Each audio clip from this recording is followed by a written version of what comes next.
Next up, at UFC Vegas 103, we got the man with 4 names, Douglas Silva de Andrade, taking on John Sexy Mexi Castaneda. Douglas Silva de Andrade is 29-6 in his career, 3-2 in his last 5. Finally starting to show his age. Taking on John Castaneda, 21-7 in his career, 3-2 in his last 5. He's coming off that one-sided loss to Daniel Marcos. Douglas Silva de Andrade is built like a bowling ball. Fights like one, too. I don't know why that was so funny. Derek said, incredibly funny per usual. Keep up the great work, guys. Why'd you read it in a nerd voice? Because he said incredibly? I don't know. It's just a funny comment. Yeah. Douglas Silva de Andrade is built like a bowling ball. He's not the biggest guy in the world, but he's just like rock solid. He's got a head like a brick. His body's solid. He's hard to take down. He's hard to hurt. He is old. He is slowing down.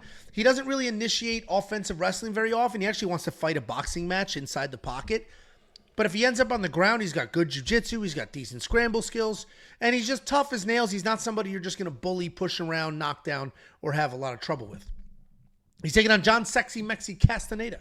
He's incredibly fun to watch. A former Division II college wrestler. He comes forward, punches in bunches, mixes in some takedowns every now and then, and never stops. Just lots of cardio, lots of forward pressure, lots of movement. Wide variety of strikes. He is coming off that loss to Daniel Marcos where he just really couldn't get the hands going, couldn't compete with Daniel on that side of things. This fight is far closer than these odds. I get John Castaneda being a favorite, right? He's younger. He'll be a little faster. He's pretty diverse. He can mix in the wrestling and the striking, move forward, nonstop, crazy pace, all that. I get that. But if he's going to come out here guns blazing, thinking he's just going to get rid of Douglas Silva, thinking he can finish him, that's not going to happen. So we're going to need 15 full minutes of forward pressure and cardio, and John's going to need to start to exploit the age and the speed difference here because Douglas Silva de Andrade is durable as shit. Housekeeping. And he'll just be there the whole time. So I am going to pick John Castaneda. I do think he'll move forward. I think he will win this fight. But if all of a sudden, a little too much too soon, slows down a little bit, Douglas Silva could just randomly take over. I mean, he's definitely good even in his advanced age. What do you think, Jakey boy? Yeah, I'll give you a little glimpse into my quick pick video. 2 of the things that I told John Castaneda that he needs to do, keys to victory. One of them, Angelo kind of already mentioned, is number 1, don't assume a knockout. Don't come in assuming, like, if I land this shot, I can get this guy out of here. Assume that you're not going to get this guy out of here, okay? Because I don't want you swinging heavy and then you start getting backed against the fence because we've seen John sometimes it will get back against the fence tired and that's when people can start hitting him. And if Douglas Silva de Andrade, I don't care if he's 8 years old, 39, I don't care if he's 49, he's still going to hit fucking heavy and you don't want to get hit by this guy. So assume that you're not going to knock this guy out. And the second thing I think is the most important thing is assume you will not get a takedown.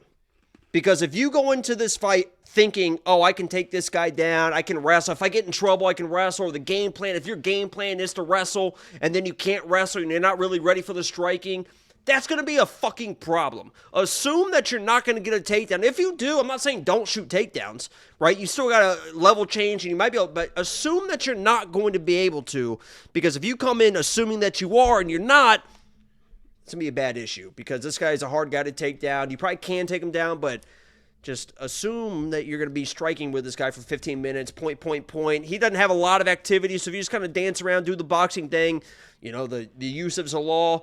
But I had a funny moment with, I need to tell that. I want to tell that story after this. Yeah. Pause? No, after this. Oh, show it. Okay. Are you done?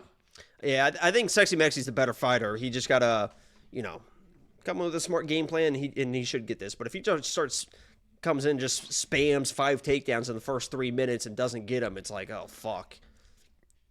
Yeah, it's definitely 3-1 seems a little wide for these odds, but if they're just and Douglas, I don't know if it was the shaved head last fight, but he started to finally look a little bit older. Yeah.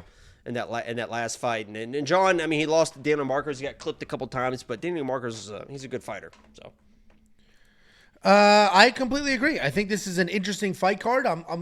Interesting matchup here. I'm looking forward to it. It's young versus old, and we're finding out a lot of these guys can fight a little later into their careers. Even Henry Cejudo. Yeah, he lost the eye poke, all that controversy. We talked about that in one of the videos, but you're not going to say he looked good. He took a round. It was 2-1. You take a point away with that eye poke, we got a draw. And there's a 15-year age gap there. Either way, John Sexy Mexi Castaneda, $8,900 in DraftKings Fantasy. If you think he gets a whole bunch of takedowns, wildly active, never stops, he looks like a little Marab, actually same size Marab, then yeah, that $8,900 is going to look pretty good. But if you think it's kind of a point fight matchup, a lot of pitter-patter, moving around, staying busy, I don't think he is going to be worth it. Sexy Mexi in the Lock of the Week parlay. He's a former Lock of the Week winner. Who did he fight? Miles Johns? I think it was Miles Johns, yeah. Yeah, there you go. If you do want to unlock all the picks, the bets, the tools, and everything else we do, you can do so in the app if you'd like. And here's a look. We just got a push notification. We just got a push notification on the app right now. Must have been web guy Josh. It says new DraftKings content. Price Point Picks article for UFC Vegas 103 is now available. You click on it. It's going to go ahead and open the app. It'll take you right to that. Oh, Billy. And you're good to go. Here's the notification inside the app, and I'm going to do DK Slate Sleuth. It'll take me to that, and then I can go ahead and get all the things. WeWantPicks.com. Become a premium member. It's $10 an entire month, or just download the app in the App Store. Search We Want Picks. So here's the story, because I literally almost forgot to tell it. Yeah, do those real quick. No, There's only one. $5 super chat from Dewari Zukamefa. He was clarifying the AJ thing because I said he got into a fight and all he said was, you got to see the other guy. He said a bouncer grabbed AJ's brother. AJ hit a flying knee on him. The bouncer took them both out back and he jumped them 4 or 5 on 2. Love the channel. Thanks for the $5. Me and Angel could handle 4 or 5. 40 or 50. How many, like, what is it, like 10-year-olds do you think you could fight off? When would it be too many, do you think? 10-year-olds are not small. Yeah, I'm thinking like 3.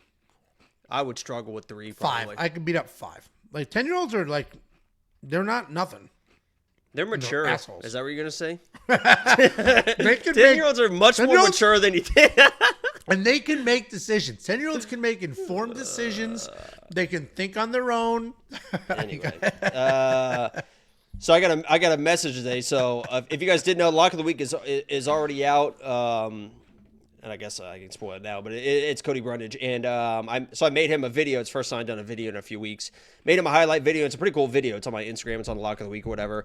And obviously, Yusef's the Law is part of that camp, and I'm boys with Yusef. So Yusef sent me a message today that said, bro, that's crazy. Your boy never got a highlight video with like some eye emojis like he's wanting a highlight video. Obviously, Lock of the Week is fucking for underdogs, right? So I said, you want a highlight video? You got to lose like 3 fights in a row or head to 155 for the Ilya rematch so you're a dog again.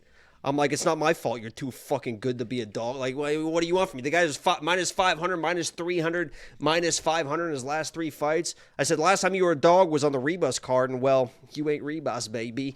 And he had sent some laughing emojis. Then I thought about it, and I was like, actually, there's already a highlight video of Yusef on the internet, right? Because everyone's kind of giving him shit about his last fight. So I said, here's your highlight tape, Yusef. And it's Forrest Gump. I said, here's your highlight tape, and it's just Forrest Gump running because everyone was making fun of him for fucking running in his last fight. So that was his reaction to that. I thought that was pretty funny. I was like, "There's your fucking highlight." He could take a joke. Yeah, he's a funny guy. I was like, "Here's your fucking highlight tape, Yusef." That was when you said that to me. I was laughing.